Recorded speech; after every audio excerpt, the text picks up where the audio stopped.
Magic Tree House, Book number 54, A Merlin Mission, Balto of the Blue Dawn, by Mary Pope Osborne. Chapter 3, A Race Against Time. The Alaskan boy looked at Jack and Danny. "They can't delay," he whispered frantically. "It sounds like medicine is on the way," Jack said, trying to calm him. "It will arrive once the storm passes." "But it needs to get here as soon as possible," said Oki. "The doctor said," started Annie. "The doctor can do nothing until the medicine arrives," Oki said. "But there is something I can do." He headed down the hall and hurried out the front door of the hospital into the dark. As he left, a gust of frigid air blew into the waiting room. "That's it," Annie said to Jack. "What?" he said. "Our mission. Help save the lives of these sick people," Annie said. "That's why Merlin sent us here." "I think you're right," said Jack. "So let's talk to the doctor and nurse and find out what we can do." "No, we should go," said Annie. "Go where?" asked Jack. "Go save Oki's life first," Annie said. "But he's not one of the people in danger," said Jack. "He will be. He's going to do something crazy. I can feel it," said Annie. "Come on." She took off down the hallway and out the front door. Jack followed her into the icy cold. The moon was full and bright overhead. "There," said Annie. Before Jack could stop her, she took off after the Alaskan boy. "Oki, wait!" she shouted. Jack hurried after Annie down the moonlit boardwalk. When they caught up with Oki, they were panting, their breath billowing into the air. "Stop," said Annie. "We want to help you." "How can you help me?" said the boy. He kept walking. Annie and Jack fell into step beside him. "We came to Nome to help people fight the epidemic," said Annie. "Only the medicine can help," said Oki. "They might all die soon if they do not get the medicine." "Why can't they bring the medicine here by boat?" asked Jack. "The sea is frozen," said Oki. "Just look." "Well, what about a plane?" said Annie. "No plane can fly at 40 or 50 degrees below zero," said Oki. "The pilot would freeze." "Oh yeah, you're right," said Jack. "Planes in 1925 must still have open cockpits," he thought. "A car?" asked Annie. "No roads in winter," said Oki. "The only way to Nome is by dog sled over the mail trail." "So what do you plan to do?" asked Jack. "I will take a team of dogs and find Gunner Kaysen," said Oki. "I will travel through the storm and bring the medicine back myself." "But what about that blizzard?" asked Jack. "The one the mayor was talking about, the huge blizzard sweeping down from the Arctic? Any good musher with a good team of dogs can handle a blizzard," said Oki. "Where's your team?" asked Annie. "My Uncle Joe is a mail carrier," said Oki. "He has a team that runs to Port Safety and Solomon and beyond all the time." "So your Uncle Joe will go with you?" asked Annie. "No, he has a broken leg from a sled accident," said Oki. "But I am not afraid to go alone." Jack and Danny hurried alongside Oki until they came to a shack on a spit of land near the frozen sea. In the bright moonlight, Jack could see that the shack was made of old driftwood and flattened tin cans. Smoke was rising out of a stovepipe on the roof. "This is my uncle's house," said Oki. and those are his huskies. Next to the small house was a dog pen surrounded by a wire fence. A dog sled was inside the pen. 8 huskies were sleeping in the snow, their dark bodies curled up together to keep warm. "Oh, wow," breathed Annie. The dogs woke up at the sound of voices. They leapt to their feet and began yipping and whining. "Hi, guys," Annie said. She hurried to the fence to pet them. "Careful," said Oki. "They are very strong. They can jump up," but Annie had an instant connection with the dogs. "You're so beautiful," she said, reaching over the fence and rubbing different furry heads. "Hey, what's your name? What's your name?" As Annie spoke, the dogs flattened their ears and their lips curved into smiles. "They really like her," Oki said to Jack. He sounded impressed. "Yeah, Annie has a special way with animals," said Jack. "Especially dogs." Oki smiled for the first time. "Do you and Annie want to come inside and get warm?" he said. "Sure, thanks," said Jack. Jack and Annie followed the Alaskan boy into the shack. Inside, a lantern lit a drafty room that smelled fish and kerosene. Scratchy band music came from a wooden radio with big knobs. "I must speak to my uncle. He is in bed," said Oki. He opened the door and slipped into another room. Jack and Annie looked around. Strips of dried dark pink fish hung from a rack near the stove, which was made from an old metal barrel. Wooden barrels were set as chairs around a wooden table. Voices came from the other room. Jack recognized Oki's. "But I can go alone." "No, you cannot," said a deep, rasping voice. Jack wondered if he and Annie should leave. It seemed wrong to overhear a family argument. "Let's go outside," he said to Annie. "But we have to help fight the epidemic," she said.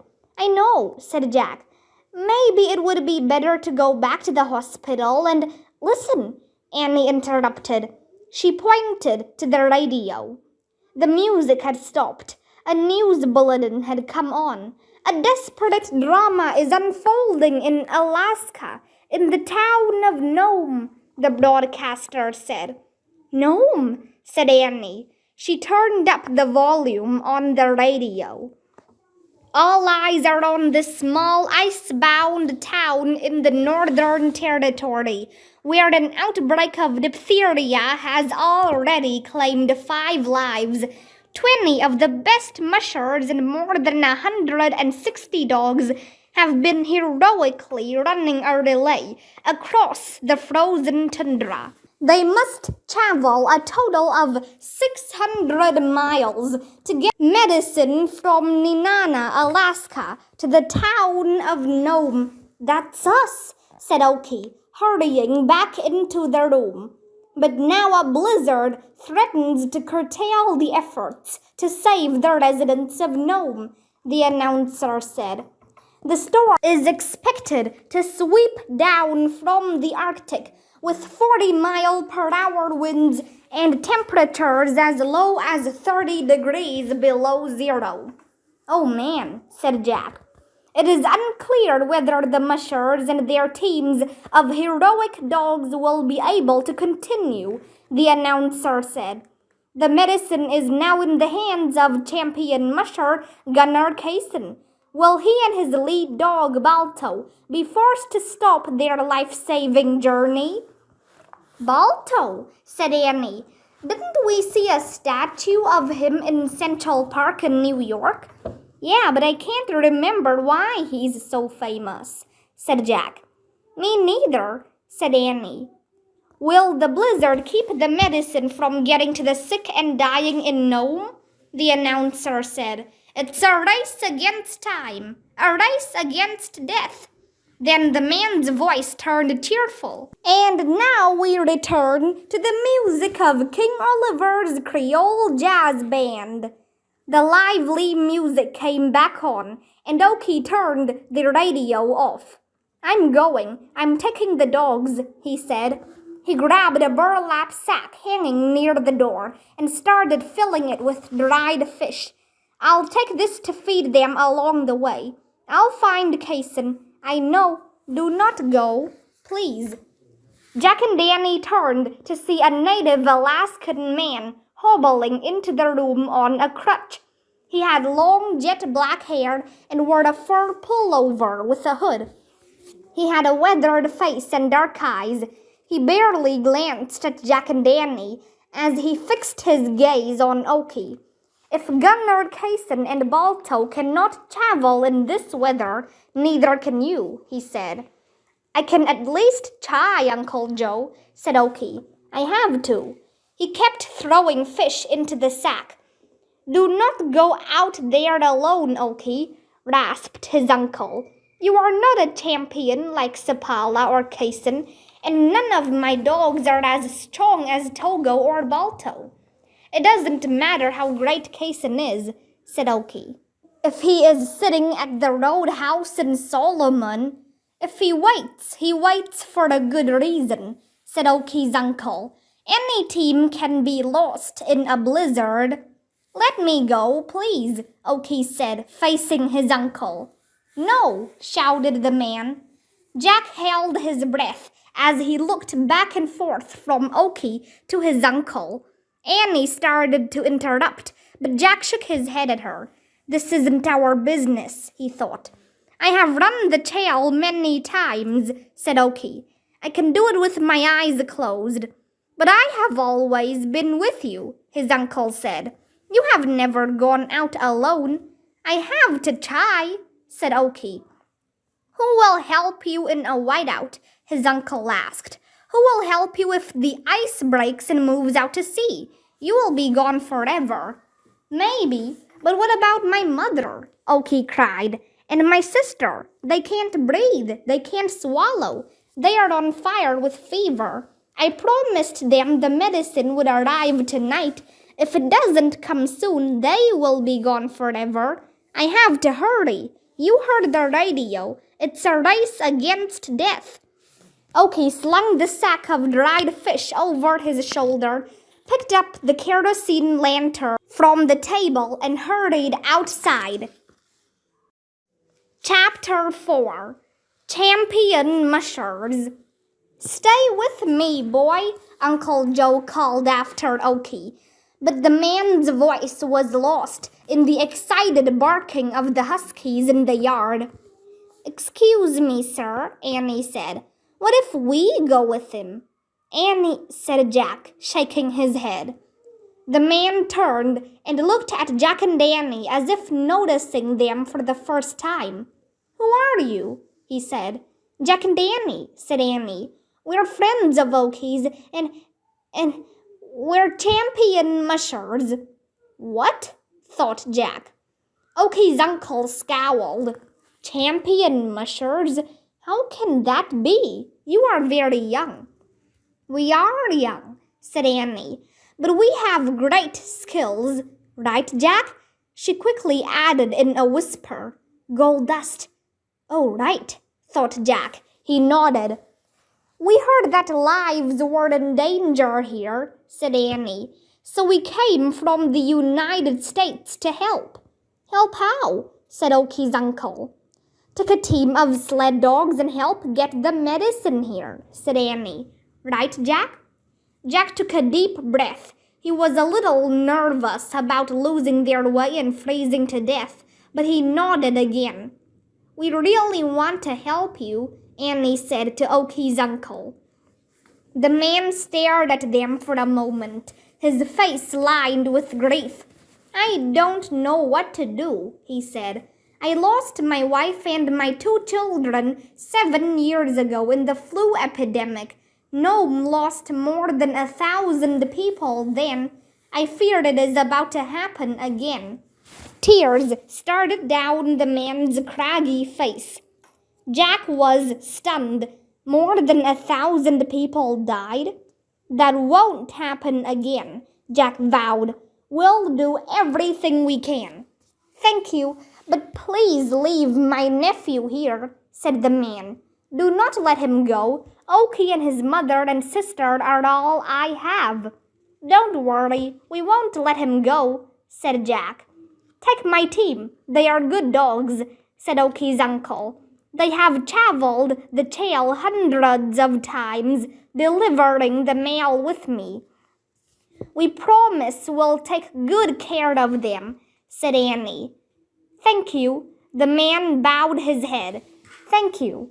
Then he turned and hobbled with his crutch back into his room. Annie took a deep breath. This is a good plan, she said to Jack.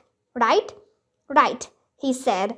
He hoped it was a good plan. He felt terrible for Oki and his uncle. Gold dust? Said Annie. Jack took off his mitten, reached into his pocket, and pulled out the tiny gold box. He pried open the lid and stared at the glittering dust inside. It's so beautiful, breathed Annie. Jack poured a bit of the gold dust into the palm of his bare hand. We wish to be champion dog mushers to save lives, he whispered. Then he tossed the dust into the air. The room filled with a sparkling gold light. The light gathered around Jack and Annie, then quickly faded away. Jack felt a rush of energy. Wow, said Annie, grinning. I'm ready to hit the trail. Are you? Yep, said Jack. Sure am, he laughed. Quick, before Oki leaves with the dogs, said Annie. She started for the door. Wait, said Jack. The magic works for 12 hours. He looked at a clock on the wall. It was 8:30. We have to be back by 8:30 tomorrow morning, no later. Got it, said Annie. Then the two of them hurried out of the shack into the freezing night. The huskies were whining and leaping around the moonlit pen as Oki tried to buckle them into their harnesses. Be still, he commanded. Be still. Wait, Oki, said Jack. Wrestling with the dog, Oki looked up at Jack. Annie and I will look for Gunnar Kaysen, said Jack. Your uncle wants us to take the team by ourselves. By yourselves? Said Oki. Yes, said Annie. You have to stay here. He can't risk losing you. But how will you do this? Said Oki. You don't know the dogs or the trail. We have great skills, said Jack. And we trust the dogs. Your uncle told us they've traveled the trail hundreds of times. Yes, but, said Oki. Good. Then our job is just to help them do their job, said Annie. And your job, Oki, is to stay with your uncle and be near your sister and mother, said Jack. If you are out in the storm, your uncle will be sick with worry, said Annie. And your mother and sister would not want that. Oki stared out toward the frozen sea for a moment. He looked very troubled. I want to go with you, he said finally, but I will stay here for the sake of my uncle.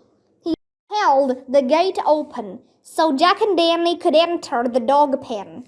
Come on, guys, Jack said to the huskies. Let's buckle up. He and Danny pulled off their mittens.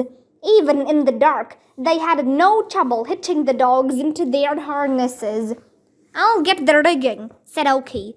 He grabbed a bundle of lines from the basket of the sled and began untangling them. When Jack and Danny finished putting harnesses on all the dogs, they hooked the team to the rigging. They quickly and calmly attached tug lines to the harnesses and fastened necklines to collars. Work with us, guys, Annie said as they tried to hitch the excited dogs to the tow line. A lead dog jumped up and licked Jack's face. Jack laughed.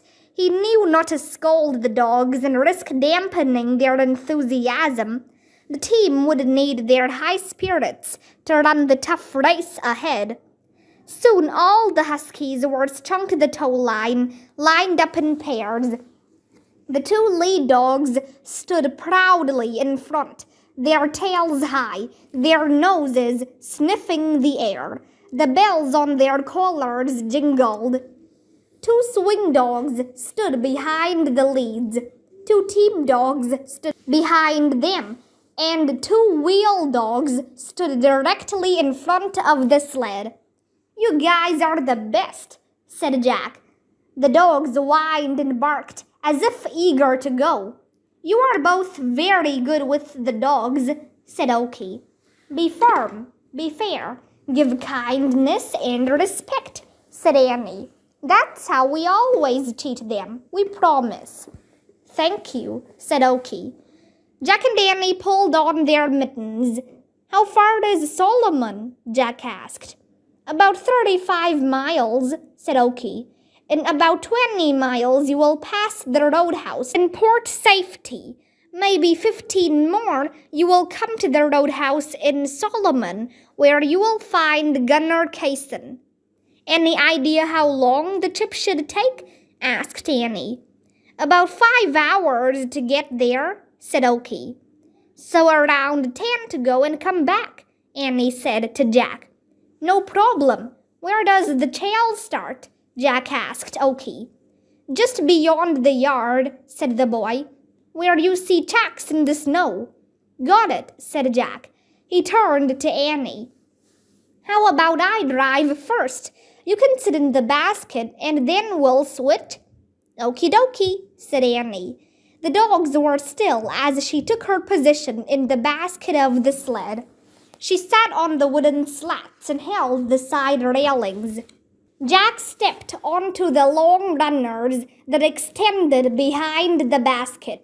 He gripped the two handles of the sled, bent his knees, and leaned forward. He felt as if he'd driven a dog sled all his life. "I'll get the snow hook," said Oki. He picked up a metal hook that anchored the sled to the snow. He put it in the basket in front of Annie. Then he added the sack of dried fish. "Dog food," he explained. "Cool," said Annie. "All set?" Jack asked. "All set," Annie said. "Okay, please tell your uncle we'll take good care of his team." "See you in the morning," said Jack. "Good luck," said Oki. "Line out," Jack called to the dogs, knowing all the right commands to use. Bells jingling, the lead dogs drew the team straight out in front of the pen. "Hike!" Jack shouted. All 8 huskies bounded forward and pulled the sled into the cold Alaskan night.